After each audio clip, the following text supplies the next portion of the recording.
My name is Gopalan. I live in Chicago with my family, and I'm living with IgA nephropathy. I come from a place of gratitude because I had the opportunity to engage and find this diagnosis much earlier than most do. I'm here with stage 3 chronic kidney disease as opposed to someone who is already at stage 5 needing dialysis or transplant. I vividly remember the phone call that I received from the nephrologist fellow, and the conversation went, we got your kidney biopsy results back, your diagnosis is IgA nephropathy, you have a 50% chance of losing your kidneys in the next 10 years. I was in shock, I was scared, I felt very alone, and I felt overwhelmed. Hearing that diagnosis and knowing that I had a rare disease that had no cure was really hard to hear. IgA nephropathy is an autoimmune kidney disease where your body is attacking your kidneys.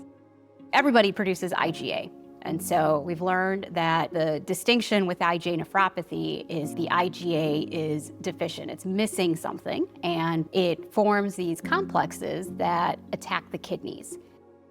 So the only way to diagnose IgA nephropathy is through a kidney biopsy, where they look to see these deposits on the kidney.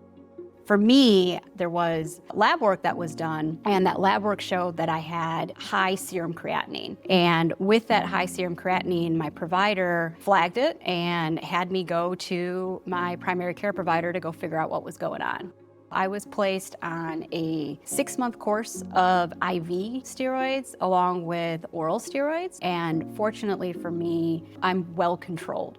The scary part is you never know when it's going to come back, and so I have to go in for repeat and routine blood work to make sure that IgA nephropathy has not been reactivated in attacking my kidneys.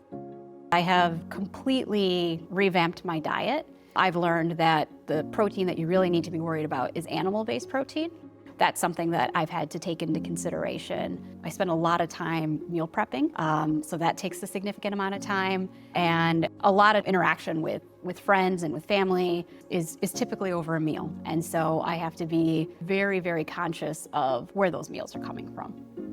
I do think that there's an opportunity for healthcare providers, population health decision makers, managed care organizations, and others to ensure that patients can get the support that they need. I wish that there was more emphasis placed on dietary changes and lifestyle changes. They are going to be helpful no matter what stage of chronic kidney disease you have.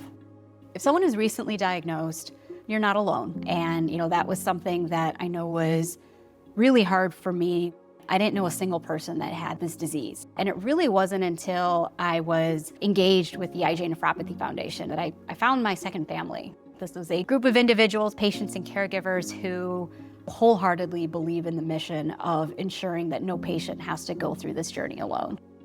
The future's bright. We've had several drugs that have been approved. There are a handful that are in pipeline about to be approved, and several new approaches that we have, and so we know a lot more about this disease and how to treat and manage it, and so I'd want to give that individual some hope. I'm Gopalan, and I'm living with IgA nephropathy.